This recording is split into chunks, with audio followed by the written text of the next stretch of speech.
So just to tell you a little bit about me first, I'm a walker when I present, so I'll try to stay with the microphone, but I typically move around a lot. So my name is Mindy Hamlin. I have my own consultancy, Hamlin Communications. I've been doing that for about 8 years. Prior to that, I was with the Raleigh International Airport. I was there for 15 years as their Director of Communications and Community Affairs. So I try to watch this, but a lot of times when I'm talking about crisis, I do pull on that experience a lot. But I also today, I usually am juggling about 4 to 6 clients at a time, and usually half of those are crisis related. And it goes beyond operational. I have a lot of the calls I'm getting today are either social media related or employee related, which I'm actually excited about the employee related ones. They're not always crisis as much as getting ahead of the crisis. We're going to tell our employees that the president, I'm standing on my tiptoes, I guess I could just put this down. The president is leaving. What do we tell people about our succession planning and what's going to happen next? I have a client right now who's working with an advisory council that his company had had appointed years ago, and it's a mess. But anyway, so that is what I do. And really what I was gonna say about the airport, I thought better when I'm gonna say it, is that my experience as a Director of Communications or PIO in transportation. Now, I started 2 weeks after 9/11, so I spent basically 5 years in crisis. Everything was a crisis. I didn't sleep, I got ulcers, I had everything you could think of. And so I was in a real operational mindset pretty much the entire time I was at the airport. It was more operational. Another thing that you'll hear me talk about, and I know a lot of people, this isn't their experience, but one thing I do like to touch on in my presentations and talks is that sometimes, especially for me, that's my experience in operational settings, is it's hard sometimes to get, did I get really loud? It's hard sometimes to get the operationally minded folks to trust and give the PIOs information. I don't know if anyone had that experience? Some? Okay. So you'll hear that pop in. If you don't have that experience, that's awesome. But that has been my experience. So you'll hear a little bit of that, and you can just ignore that if that's not your experience.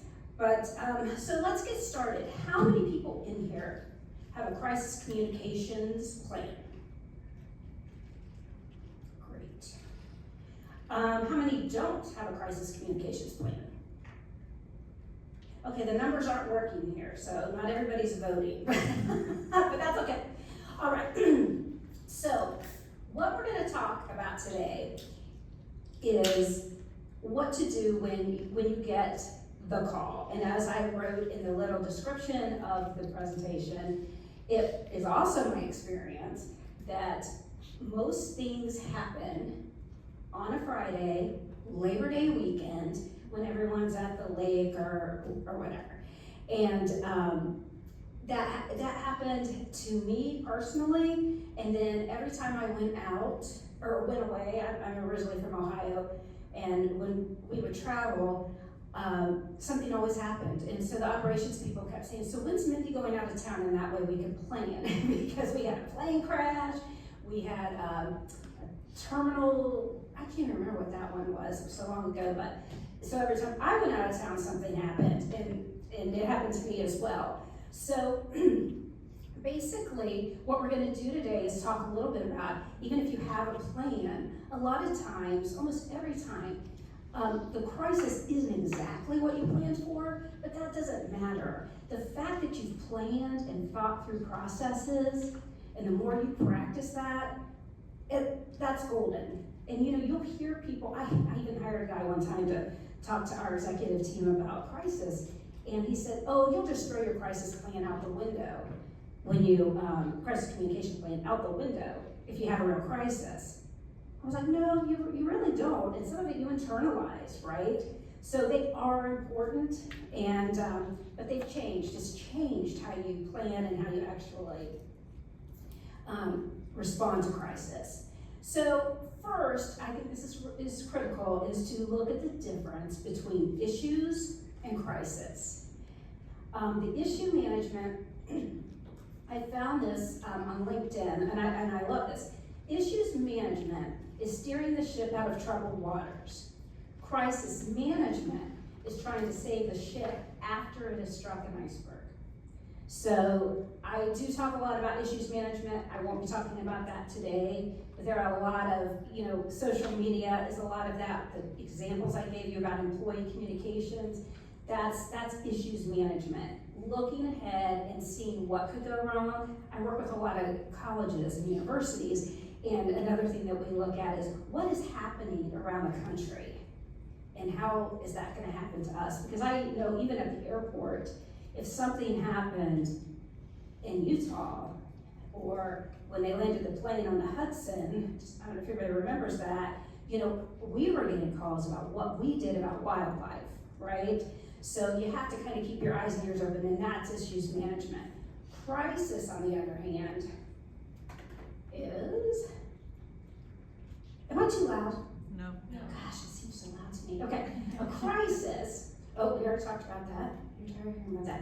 Crisis communication is the strategy and response an organization takes when a crisis or operational disruption strikes. So, when things are going fine, everybody's happy, and then something happens. A pandemic happens, a plane crashes, which we never say in public, but a plane crashes, right? There's an active shooter at the mall. These are things that happen immediately and have to be responded to immediately. So your goals in crisis are to convey empathy and understanding, inform those affected, mitigate ongoing and future risks, and protect the organization's reputation. I'm going to dive a little deeper into those in just a minute. But those are your overall goals in any crisis communication. But even though you don't know what's going to happen, and even if you don't have a crisis communications plan, you can be prepared by creating a framework that will work for you for any crisis, okay? So that's what we're going to talk through. So we're going to do the 10 steps, but before we do the 10 steps, before you get to that crisis that came out of nowhere and you're by yourself, there are some things you can be doing right now to prepare. So before we do that, I want to just say, keep this in mind too. We set the goals of a crisis communications plan, but this is the beginning of your framework right here. If you can remember these 5 things, every crisis response statement will hit here. Honesty, empathy, or an apology, whatever's necessary. If you have an attorney, they are not going to let you apologize. But if you don't have an attorney present, you might get away with that, but that's a dicey one. That apology has to be, that has to be a committee before you go out with that. Empathy, however, does not. And that is critical. It doesn't matter what it is. If you're in a crisis, somebody somewhere is hurt or uncomfortable, offended, probably rightfully so that's where your empathy comes in. Also, you always want to have ownership of the situation. You don't want other people driving your narrative. So the faster you can get out with a statement, and we'll talk about holding statements, which I'm sure you're all familiar with, but the better, because that says we're here and we're addressing it. That's basically all you need to say. One thing you want to be very careful of, especially in the first hours and days of a crisis, is finger pointing, laying blame. Because when I'm sitting on this side of the television and I'm listening to you immediately blame somebody else, I'm thinking, oh, he's wrong, he's lying. You have to take ownership. Your organization is involved, that's why you're standing there. So own what you can, own your part. And then focus on action. What is the action you're going to take to fix the situation, find out more about the situation? And then the last one is information for those affected. So that'll change, right, with everybody. But typically there is an element of for those affected. Sometimes there's not. So that's why that one's last. But if you focus on those elements there, that's going to go into almost every statement. It will go into every statement that you'll do. So, step one. So if you have a piece of paper, I thought I'd like to give you something you can take back that might be helpful. So if you'll just take a minute and write down like 4 or 5 crises that maybe keep you up at night, maybe that you know might happen, but your organization hasn't planned for it yet. So you just write down 4 or 5. And then that way, as we step through, you can kind of be thinking about those. For me, the crisis situations, as we kind of talked about, fall into 2 categories: operational and brand threats. Oh, how do I go back? Hold on. So,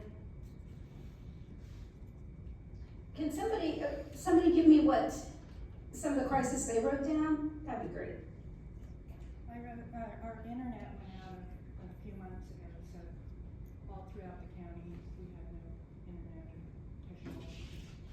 Oh, I think I remember that. It was for the whole county, and was it? Yeah, it was some sort of outage, I think, with drives, and it was in the towns. And I remember that, right. So that probably affected a lot of people in here. What are some others that you wrote down? For Owassa, an example is if we lose system pressure and we're not able to deliver water to customers. Okay. Do you guys have a crisis communications plan for that? Yeah. That's a big one. Yeah. For Owassa, I also said cyber attacks, because Oh. cyber attacks are going up against utilities. Oh, yeah. And I don't think we have a crisis. I don't think we have a specific cyber attack. That's a big one. How about one more? Yeah. I wrote down park closures due to flooding or escape offenders. There was a offender that had, escape, Alicia, I maybe saying the wrong word, but escaped, and it was close to one of our parks. And I don't think we closed the park, we let it be open. I just had, thinking about that crisis, if we had people that were at the park at the time, like what could happen. Oh, yeah. No, those are good ones. The second half of that with the offender, that's a tough one. I would think through that one before, because that's a tough one. Because you're always balancing, right, with informing versus scaring people, right? And it's a fine line often. Some operational disruptions that I'm aware of are natural disasters. I have catastrophes on there, and I'm like, I don't know what that means. I'm sure I have a point. Technology breakdowns, that's huge. Supply chain problems. We saw during and after COVID a lot of supply chain problems. People are like, why can't I get this, that, or the other? And a lot of it was a supply chain issue. And then external crisis. So an external crisis would be such as the Israeli-Hamas war, right? Maybe that's not something a college or university may have thought of before. Maybe the big ones have. But that's an external crisis that's happening that can impact you. And there are also brand threats that can also be a crisis. Product and service failure, workplace violence, that's kind of operational too. Inequitable policies, financial malfeasance. You know, what is your CEO? Do you find out your CEO has embezzled $100 million? Maybe you have stock. What is it? Stockholders. Is that right? That doesn't sound right. Anyway, employee and executive content. We saw that with the Me Too movement, and I was a consultant by then, but you know, I'm sure those are questions that organizations got.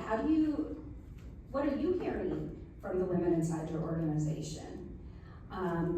Business protests, bad actors, those who just want to cause turmoil to cause turmoil. We've seen a lot of that. And then corporate turmoil, which can be related to investments in other countries, their business partnerships with other countries. Recently, I don't remember their names, but there were several companies that met with the Prince of Saudi Arabia, and that's causing some backlash in the business world as well. So those are the types of things that can cause a crisis to land on your doorstep. So how can you go about preparing for situations that could crop up and you don't have a plan for? This is where my talking about the airport comes in. Gain buy-in. Is almost everybody in here NIMS certified or NIMS trained? Pretty much. We were NIMS trained, but they still didn't think the PIO belonged with the incident commander, and it's right there on NIMS, right? So that was a years-long battle. Anyway, but by gaining buy-in early, you create relationships with people who are the subject matter experts, right? You see that the thing that you're concerned about is cyber attacks, right? So you speak with your supervisor first for that buy-in, and then you go and you talk to the head of your IT department and say, what have we done? What would happen if? And start getting information on different crises that could happen in your organization. So discuss with the highest position and you'll talk to your supervisor and the subject matter expert, but also who is the lead of crisis? Who is the incident commander at your organization? It may differ depending on what the crisis is. I know it was like that at the airport. If it was a law enforcement issue, the chief of police. If it was a crash or fire, it was the fire department chief. So you want to discuss these potential crises with them as well. And then you want to make sure that I hate this term, but the C-suite is aware of it as well. So what you're trying to do is get this buy-in, because if something happens and you're not, and no one's there, you're going to have relationships with people that you don't normally go to. So by working with their bosses and managers and then getting into the process and working with others, you build those relationships that will come in handy. And what you're going to do when you talk to these individuals, you'll outline the process of how you respond to a crisis through using communications, outline a PIO's responsibility in a NIMS crisis structure. You all may think, well, everybody knows what that is, but are we going to follow the NIMS structure? And then explain to them why you're undertaking this exercise. It's to ensure communications is able to protect the organization's reputation during a crisis. I was on a webinar with a woman, I don't know if any of you follow her, Molly McPherson.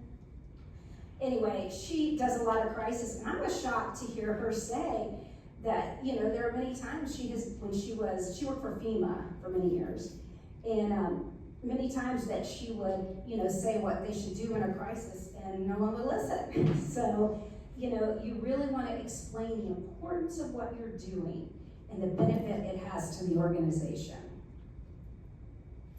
So this is when we start our collaboration with those throughout the organization. So you go with the subject matter experts, with the operations manager, what have you, customer service manager. You'll start talking to them and say, you know, what would this crisis look like? How would it possibly unfold? What would we want our stakeholders to know? What would be our organization's biggest concerns internally and externally? And who would be the primary contact for comms if this crisis happened? Who do I go to? Who would be my point person? Beyond the executive director, give me the structure of if this person isn't here, next person. And then who from this department should be, it should be in their phone, right? Because you want to keep all of those numbers in your phone. I got here today and stood outside the building and I was like, I should have gotten Libby's phone number because I wasn't sure where to go, but I found it. So make sure you have all of those phone numbers. Dig deep into your organizational chart. And then the step 4 is planning.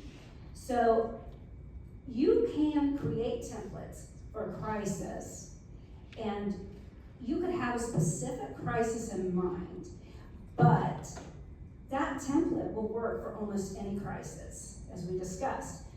Identify key messages for the crisis that you know about. Write draft social media posts for each crisis. Write press release drafts. Create phone lists. And then hold tabletop exercises. Does anyone in here participate in tabletop exercises at their organization? WASA does. And what do those look like? So one person want to give us an example? It looks a lot like us sitting here, but more like in a circle. Oh, okay. I would think about the WASA one we did last year. We did a scenario of a dam failure that was threatening people living downstream of the dam break. And so we run through all of the types of information that would be coming in and who that information would be coming into, what we were keeping an eye on throughout that process in terms of what information we need to get updated on, and then who would be managing releasing information, and who they need to communicate with before releasing that information. Yeah, getting approval, yes. That's great, that's good. You know, I love tabletop exercises, and I learned this from a guy who was at DFW 20-some years ago, and he used to hold, and we started doing this at the airport, he used to hold these lunch scenarios where they would sit around, and they tried to get a couple of the operations folks to come just to help fill in some blanks, but the communications team and anyone who related to the communications team. So in our division, we had customer service and marketing. So everyone in that division was on the crisis communications response team. And we would just sit and talk. So what would we do if somebody walked out the door and got on a plane without going through security, right? What would we do if we had a student, this happened with one of my clients, a student whose mom goes into a room that's closed at this point, but and takes pictures of mold and then goes to the CPS station in the city. You know, that would be a harder one to look at, but you know, start looking at scenarios, start looking at what's happened in other government agencies, other colleges and universities, and kind of talking through what would that look like for us. Those discussions are huge because it starts opening your mind to what would I do in a crisis. So I'm a big believer in that, and as you can see, I'm a big believer in phone list. So okay, so here we go. So one thing I meant to have you do, so on your list, you might want, when you look at your crises, you can choose one and say, who would be the first person I would go to besides my supervisor to talk to somebody about a cyber attack. That's the one I remember. So a cyber attack. And you know, think through that process. So what happens if, I hope this doesn't give me trouble later, but if a cyber attack happens on Friday afternoon and everybody's gone, except some operations people, you know, there are people who are designated, you know, but the executive team is not there. And in a huge crisis, the executive team is critical because, as you all know, somebody, mentioned this, has to sign off on anything you say. So, your bare bones, your entire team is gone. And so what do I do at 3 o'clock on Friday? Well, the first thing I do is I gather information. I identify the crisis team, who from my team is around that's in my plan. In our crisis communications plan, we identified every role and responsibility, and it had a roll up, right? So if this person's not here, somebody down here rolls up. So you want to identify that crisis team, and you want to identify quickly the incident commander. Who is the person that is going to give you the information and should be designated and have the ability to sign off on anything you publish? Got to get to know who those people are, and then contact members of the crisis comms team. So if the executive team is out of the office, you need to think to yourself. And if it's not something that is an emergency operations center is not going to be activated, you'll ask yourself, who needs to be at the table to provide reliable information, determine the risk, and assist with crafting responses? Who are those people that I need? And you're doing all of this at the same time. Actually, several of these steps you'll be doing all at the same time. That's the first thing you want to do, because then you should be at the same time start monitoring your social media.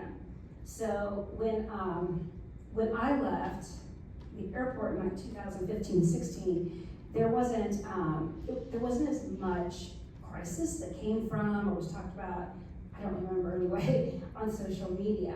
Ours was the media would monitor the radio traffic, and they would tell me a plane crashed before anybody at the airport did. You know, I mean, they're responding, it happened so quickly. So there should be somebody monitoring your social media at all times, and if something pops up, that they can contact you and tell you if that will happen.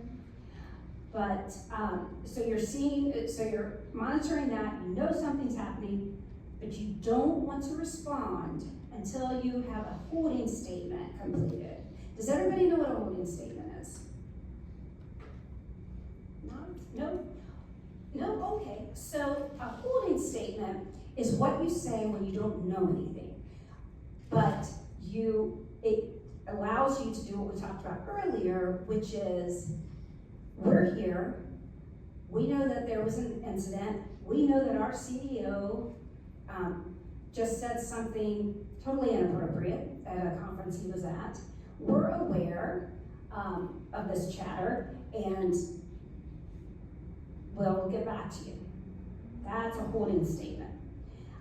So for instance, if Verizon went out and people couldn't get documents that they needed from the town, when you first heard about Verizon being out, there's always somebody, or the media is immediately going to ask the question, well, what are we going to do? And even the media, they're going to ask that question on social media before they're going to do it to you. And then a holding statement, we just became aware of the fact that Verizon service is out. We are going to find out, or we're going to discover what that means for us, and we'll provide more information when we have it. But don't make that a long time. So back in the day, the strategist used to say, you have about, give a holding statement to the media when they call, right? Say, oh, we're looking into it. And then have a press conference within an hour. That's now down to 15 minutes. You have to put it's best to put a holding statement out within 15 minutes of it being out there and on social media. 30 to 45 minutes before you put out a full statement. So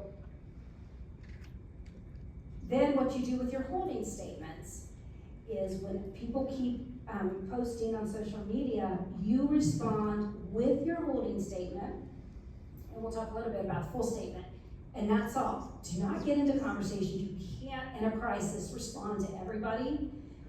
So you prioritize your media, and you prioritize influencers. In that way, they'll know, they'll have the holding statement, and they will respond as well, but also you can just keep getting people back to the one thing you've issued.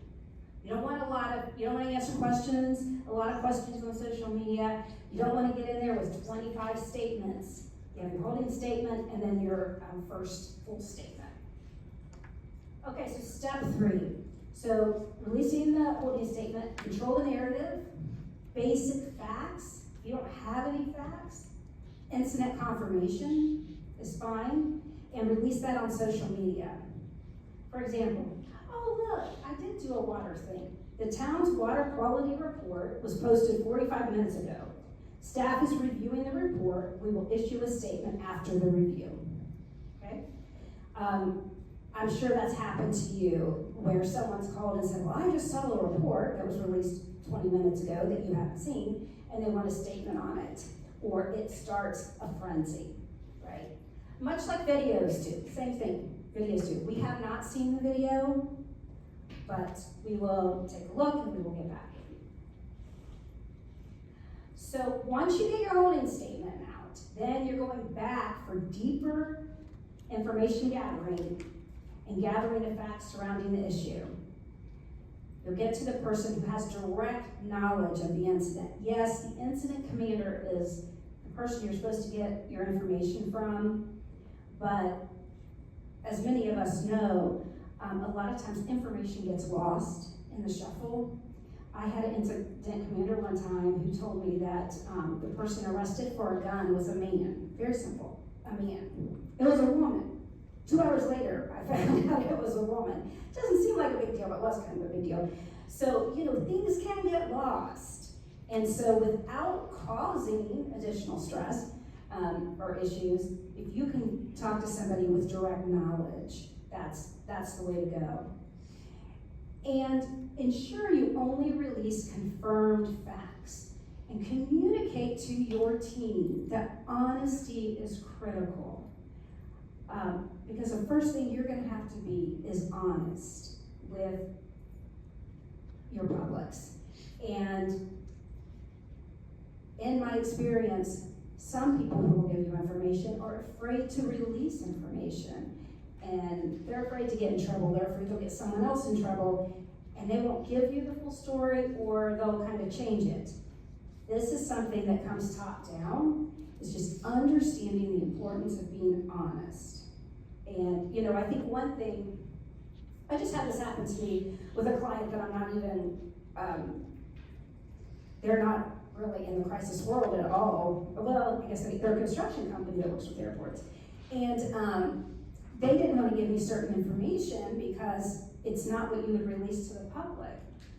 But you need certain information because you can't create a message if you don't understand the full story. And so that is something to really communicate to your teams. Step 5, this is when you're going to break down your audiences. Who's the primary audience you want to speak to? Now, you'll have many audiences, but who's the main group you're trying to communicate to?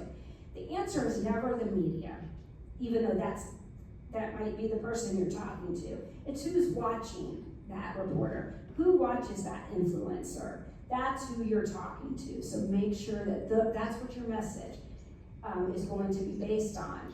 And what do they want to know? What does that audience want to know? What do you want them to know? And then identify other audiences that must also be communicating with, and look at what they want to know, and somehow try to meld those if it's important, right? But you're going to the primary audience and the primary need that they have. Now, in some situations, there's going to be information or action that people need to take, and you want to include that as well. So, You also write your key messages after you've got your audiences. And this, we talked about this earlier, but I'm a believer in threes. Keep telling people things 3 times. Be honest, begin with empathy, take ownership, do not over-explain or place blame.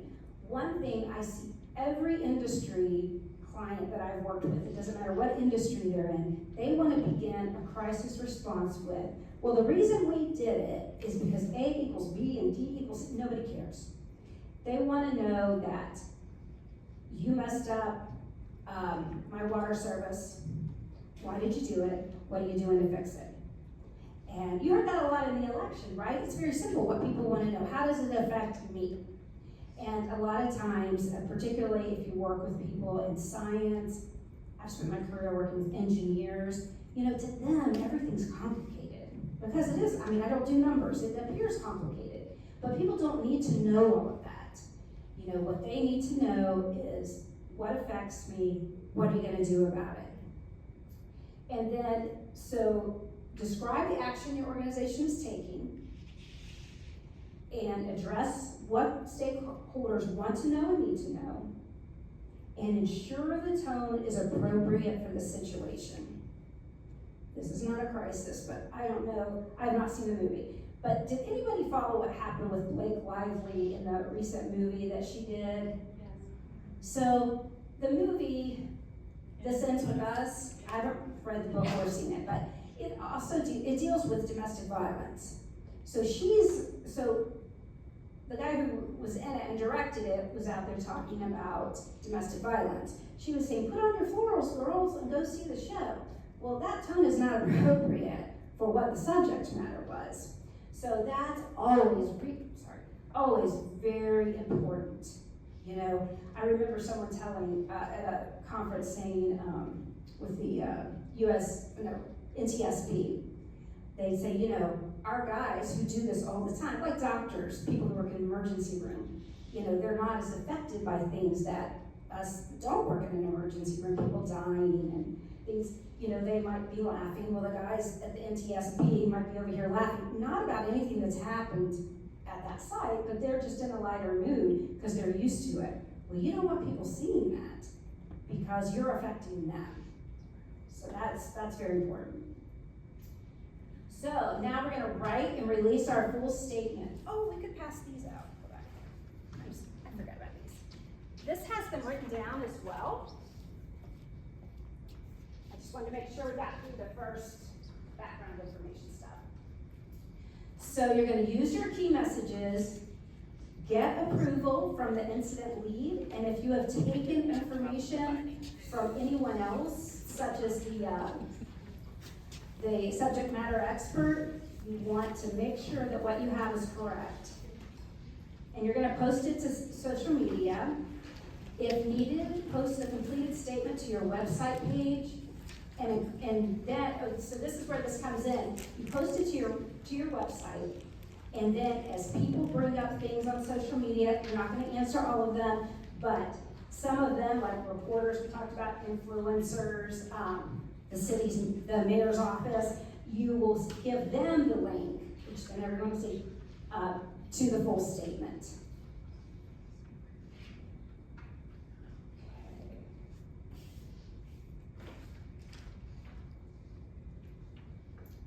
So number 8, and these are some of your most important stakeholders, is to communicate with employees, board members, and elected officials.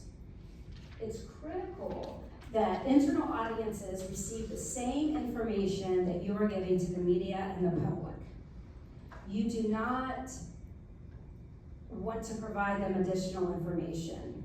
If the board chair knows that this was Sammy, he was the mayor's cousin, no one should be talking about it, and B, don't tell anybody. and don't let that be part of the conversation, because everybody needs to be speaking from the same playbook. However, you can provide additional information, such as, how do you get to work? We're going to have a video call where the CEO is going to address these accusations. You can provide them that information, But don't forget that the emails to your employees, and depending on the influence and importance of your board, those need to go out simultaneously. In our plan, we had someone that did different ones, but if you're there on a weekend by yourself, you're gonna have to do that yourself, unless you have someone helping you. And then think about what channels are best for employees.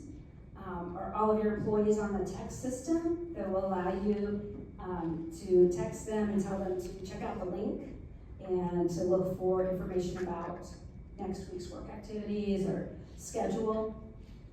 An intranet, so make sure you have access to that at all times, and be sure you're meeting them where they are. So in step 9, you're going to continue monitoring traditional and social media. So watching the television, monitoring social media. Does anyone here have like Meltwater or Cysian? Yeah, see that's, if you have that, it's awesome. We got that right before I left the airport, but I have a version of Hootsuite, which now charges you, which they didn't for a long time. But anyway, I have a version I watch all of my clients on there to keep abreast of what's happening with their different publics. Respond to inaccurate posts by pointing them to your statement. Keep your social updated with the latest statements, and post videos of news conferences or anything else that might be appropriate. I remember, I stalled a few minutes ago, I remember what I was going to say. Everybody says when they're giving you a presentation on how to respond to a crisis, that you cannot go out with incorrect information, and that don't go out unless it's triple checked and everybody knows it's true and correct.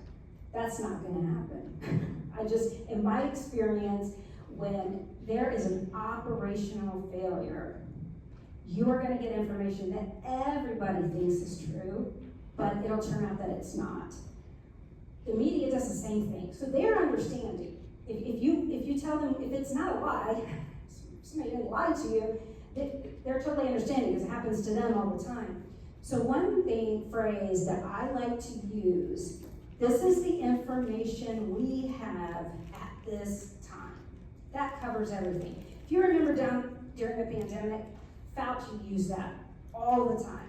This is what we're recommending based on the information that we have at this time. Because a lot of these crises are fluid and things are going to change, or somebody mistakenly said 10 when they meant 100. So step 10, stay the course. Now, you made your statement, you responded, you must be comfortable with it and stick with it. That is if it's more of a brand crisis, CEO's in trouble, somebody embezzled, somebody broke into your offices. I was listening and there was a burglary at Windsor Castle.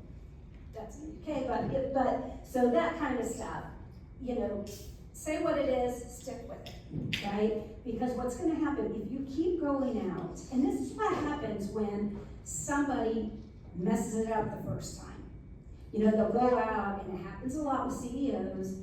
They go out, they're arrogant, perhaps, they don't exude empathy, they're explaining things away, and then people don't respond to it. And the crisis grows. So then they have to do another one, and then you hear, oh, they shouldn't have done that second video. So really, you want to get your statement settled, and then live with it. Now, that does not hold true for an operational crisis, because like I said, those are often fluid. So there'll be additional facts that need to be released, and there will be facts that come out later that you should tell your publics about. And also, if your action to a crisis is that we're going to do a report, well then you need to announce when that report comes out. So those are the 10 steps And if you combine these with what we talked about earlier about the main components of a statement and of the ideas you carry about how to be honest with the public, you'll have what you need to act, even if it's never happened before. Oh, who knows that? Does anybody have any questions? None? Oh, go ahead. This is a little bit in the weeds, but I imagine all of the Orange County people have this. There's an Orange County in just about every state. Mm-hmm. And so doing Hootsuite and saying, you know, I need to hear anything about Orange County Sheriff's Office, it is useless to me. Is there a workaround? Has anybody solved this problem? I don't know. That's so funny, because I moved here from Southern California, and I remember when they first kept saying Orange County, or USC, that was another one I kept getting confused about.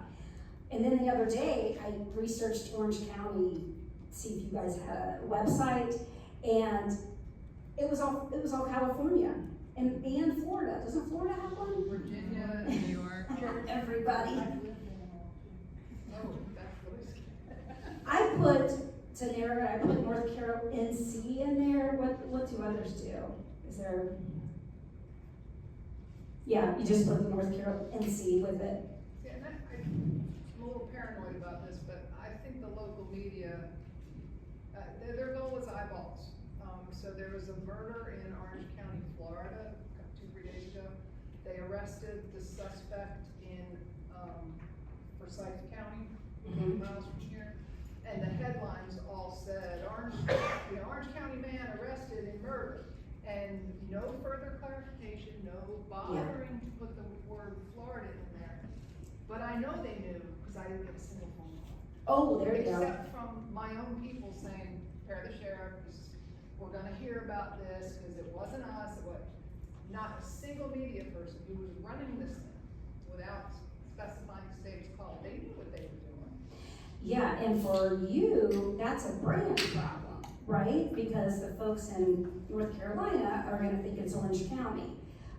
Did you call the media to ask them to? I didn't in that case. I call them a lot, and I try to say when I'm. You choose your I battles. wasn't getting calls, I just let it ride. Choose your battles. Yeah. But if it happened on some type of issue, like the next day, Orange County, North Carolina is one of the most dangerous cities in America, or counties in America, then you might want to, but yeah, you have to choose your battles. You don't want to call them over everything, for sure. Are there any other questions for me?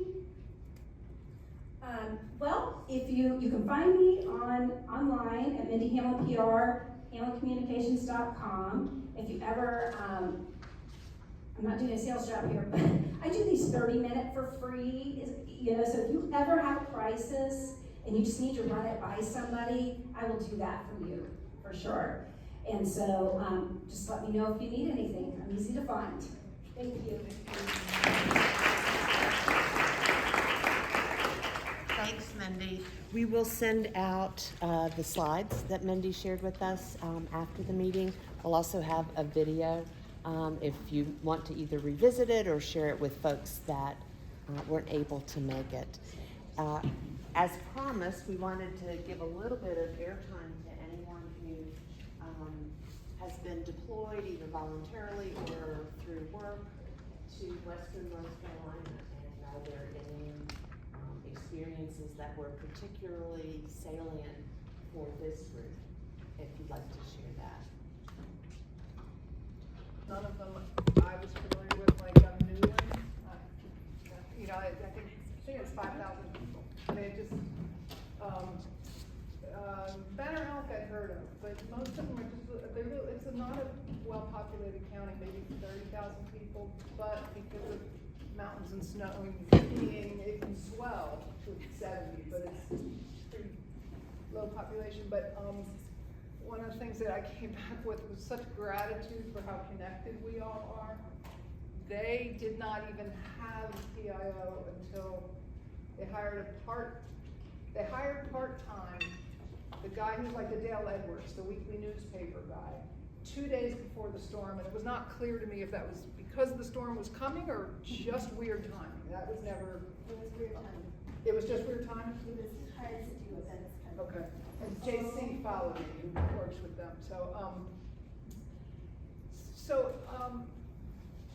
to be in that sort of position where everything is crazy and they have nothing, you know, they don't have, well, forget not power, water, food, you know, they don't have communication with other people, and they don't have help, and it was really tricky to anticipate.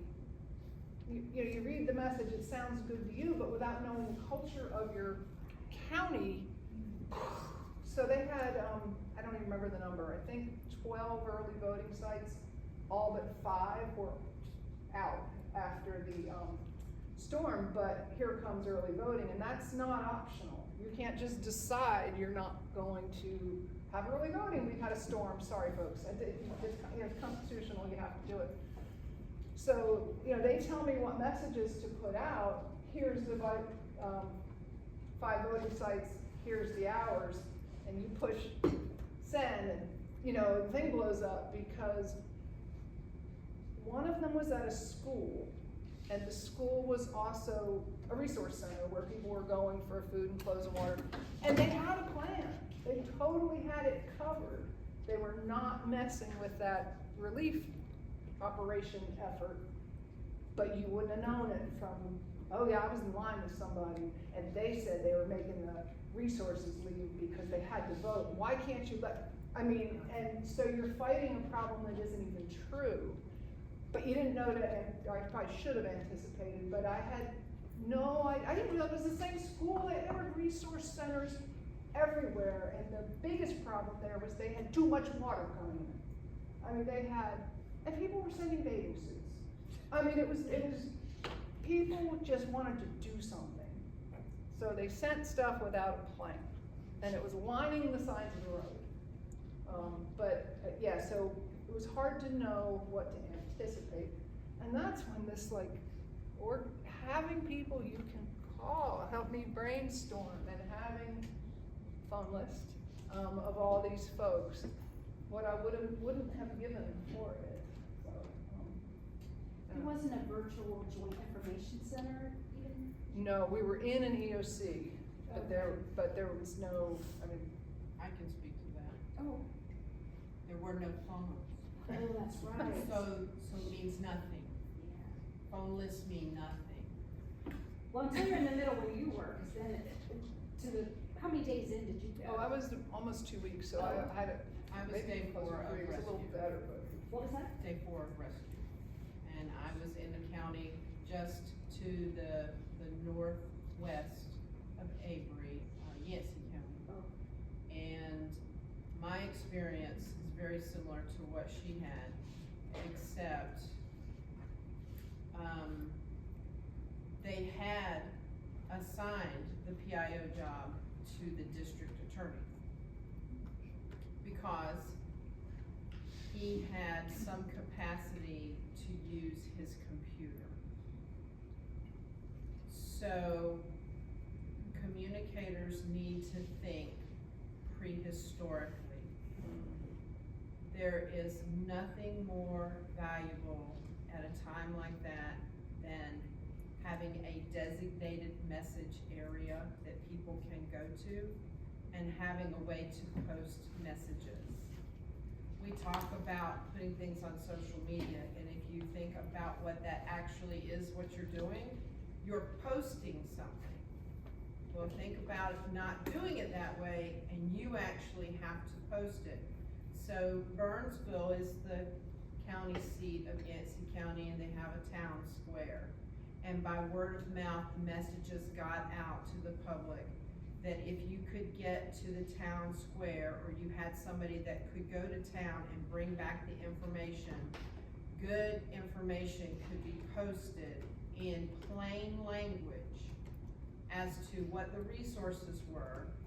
Additionally, having a blank message board and a dry erase marker where people can leave their messages for a volunteer coordinator, for the sheriff's office, for I'm missing a family member, you know, I will be back here tomorrow at 3, that kind of thing. So having a place for people to, just like social media, to comment back was so important to them.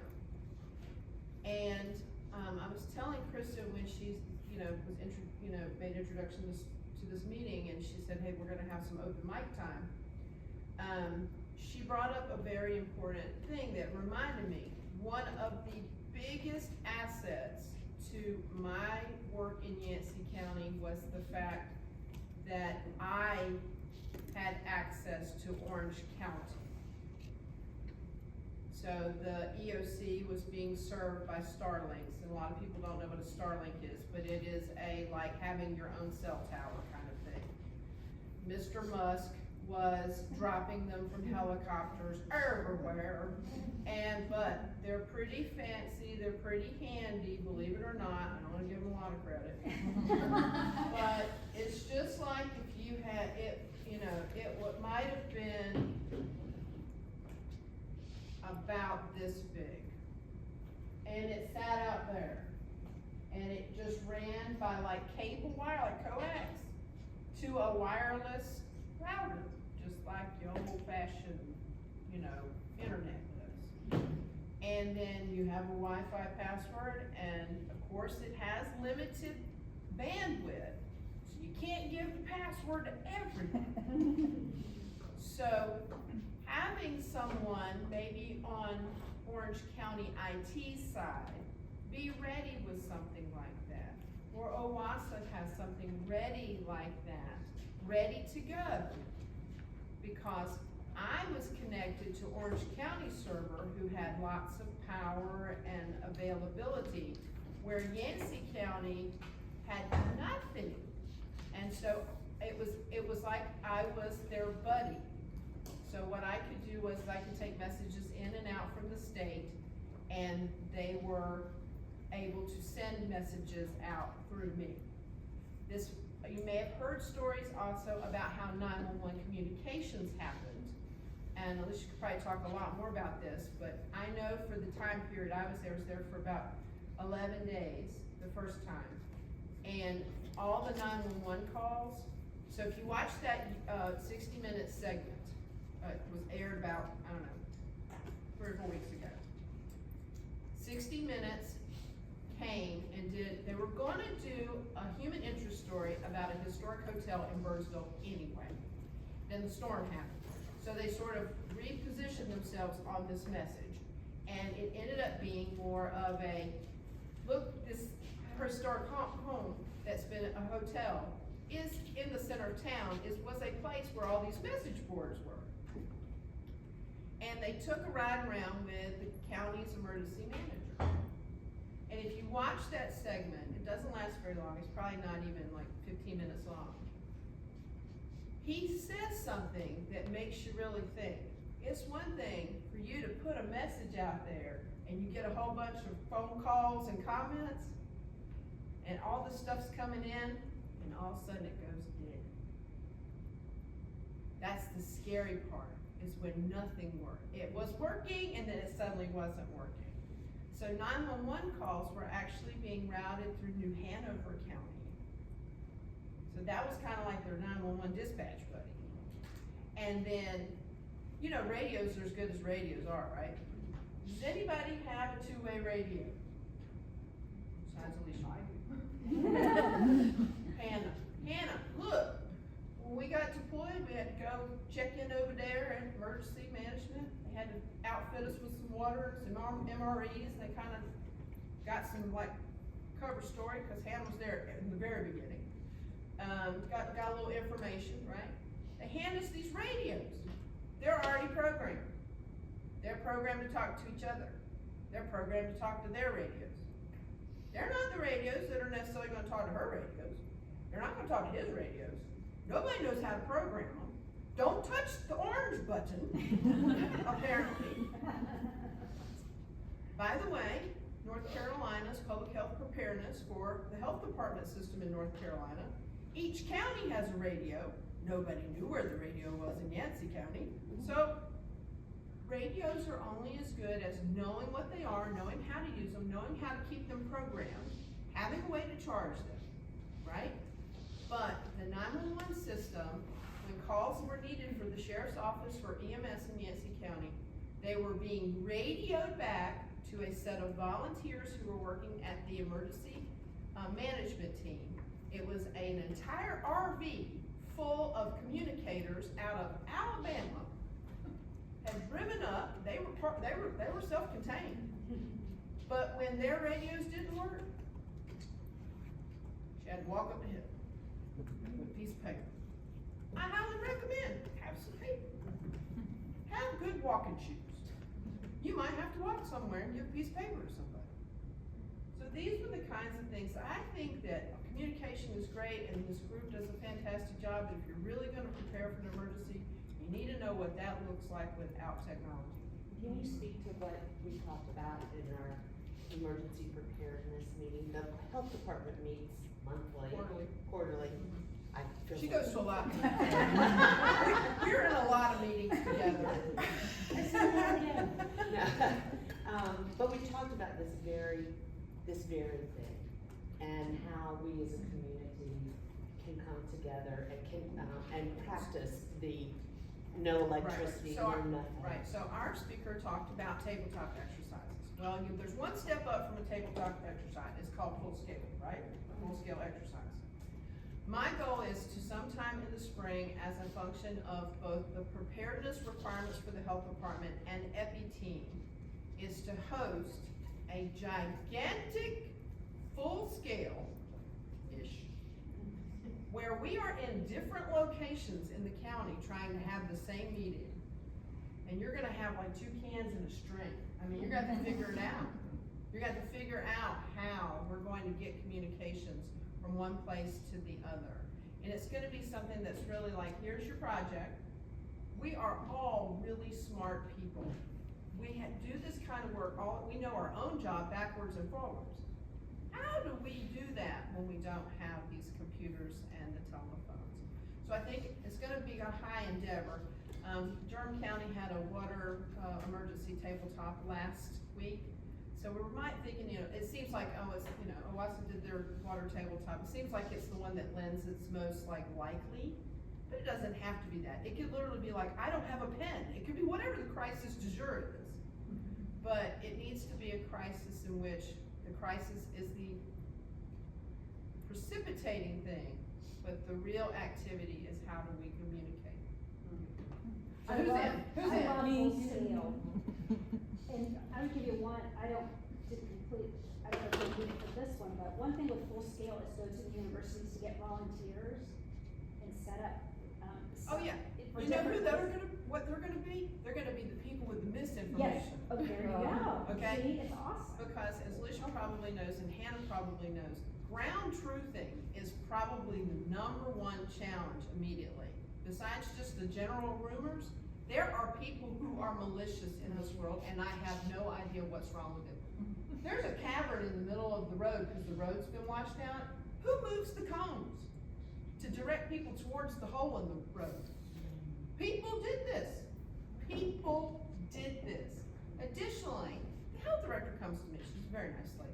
I've been a health director very long. As a matter of fact, Yancey County has only had a health department for 2 years. Put your mind on that for a second. Whoa. They were part of a health district, they got kicked out, they had nothing. They had to start from the beginning. Let's talk about that for a second. Okay, so the health director, she's a very nice lady. And she comes up to me and she's got this look of strickenness on her face and she goes, I don't know what to do about this. I have some information. So most of these communities were set up, right, through resources of the state emergency management to put in like some field hospitals here, there, and everywhere. They were essentially like urgent care under a tent kind of stuff. They knew to triage, they sent people for better care if it needed it, they took care of scrapes, bumps, bruises, and all that stuff. The health director comes and says, there is somebody who is saying that there's no health department and there's no health director and that we don't have anything. How do I get the right message out? And I was like, why would they say this? I will tell you, for 2 or 3 days, there was no health department.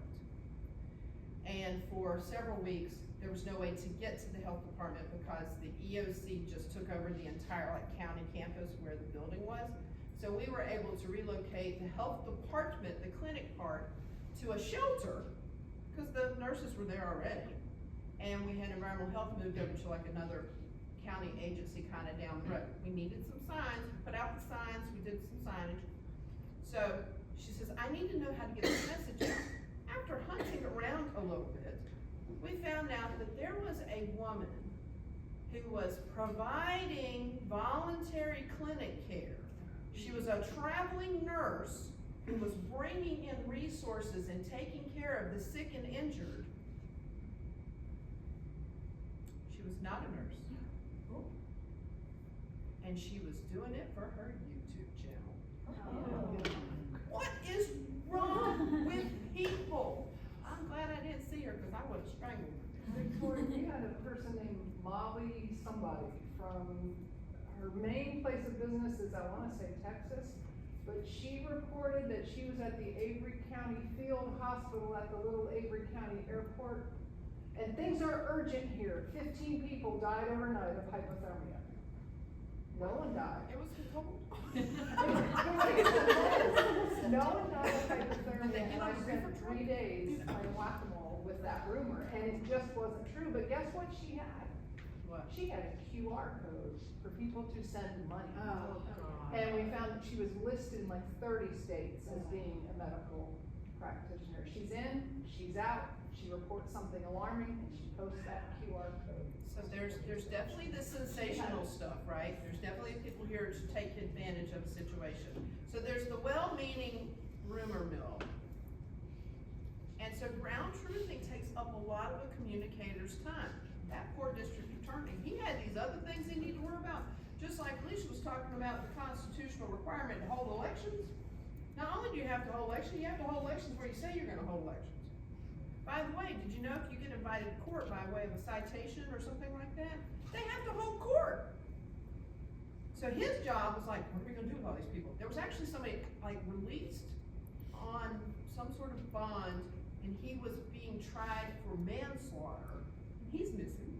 So things like that, they're worried about that really super important stuff. For him to have stepped into this PIO role, he was such a nice fellow. I felt really bad for him, but he, I've used some of the tricks and tips that I've learned from some of the very good PIO people that I've worked with over the years and said, you know, let me help you fashion something here, sir. We need to get some truth out there. But yeah, so anyway, this is what I've got to say about that.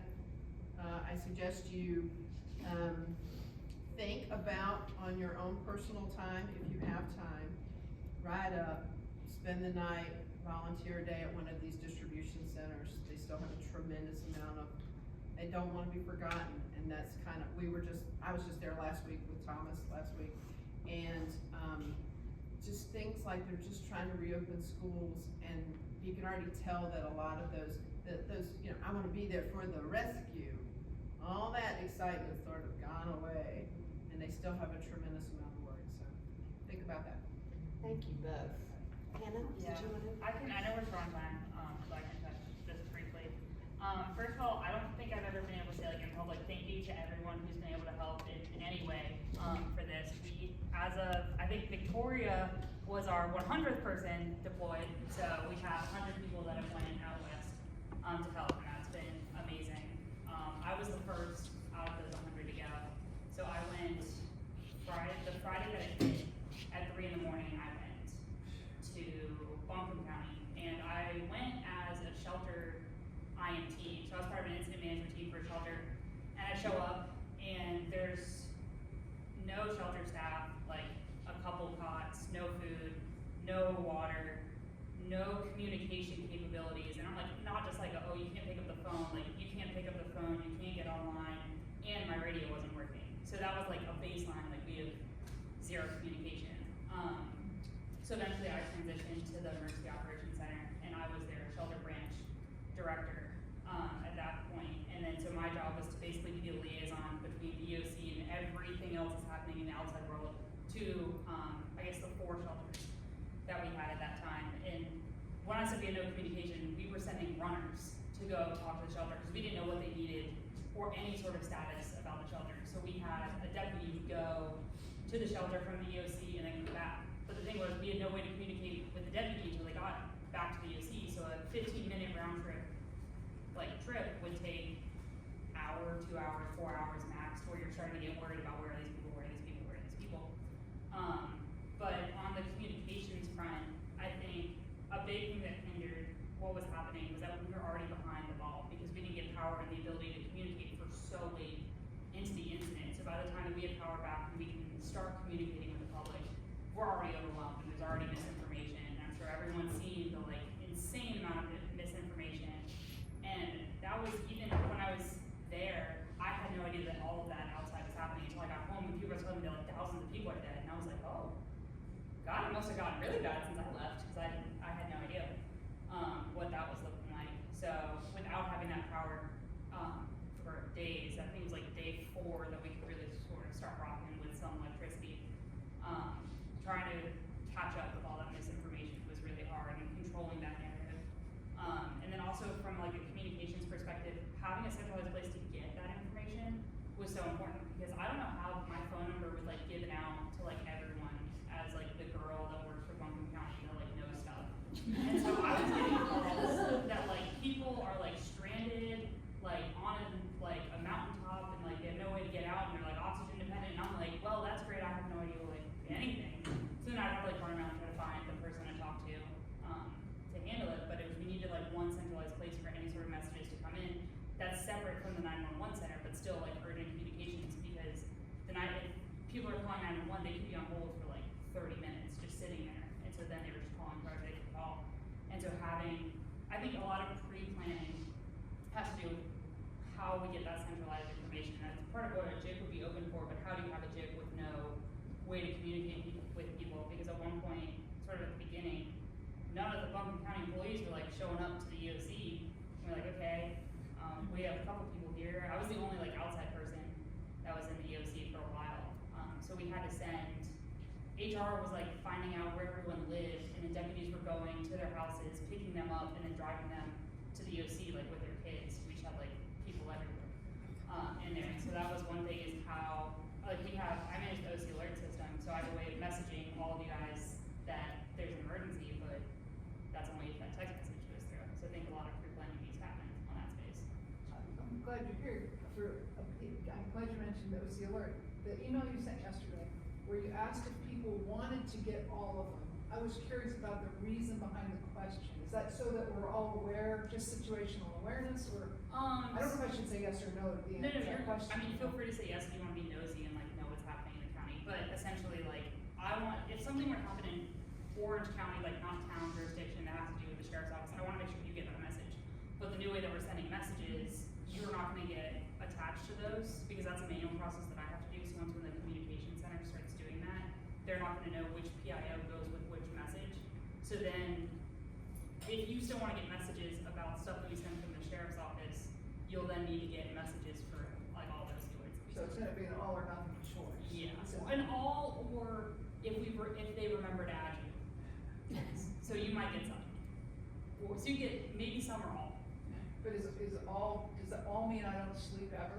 Or does it all mean once a month I get It means sick? once a month when there's Okay. ones. Yeah, we really try to not send those keywords too often.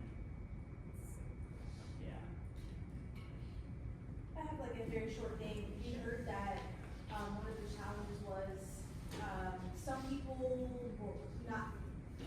people in some areas did have internet, but only at very low speeds or something like that. And in theory, if you could have information on a website that didn't take a lot of time or data to load, that some people would be able to get that information. So one of the things that Ross is doing is develop a text-only website so that when we have emergency information that'll be ready to go, we'll switch over to text-only, and that way if people are looking for information and they're able to load a small amount of data, we'll have that. It reminds me that, here within the county, and I'm assuming it's happening in other places because we've already talked about the federal law that is talking about accessibility to websites and that sort of thing. So, the county, between IT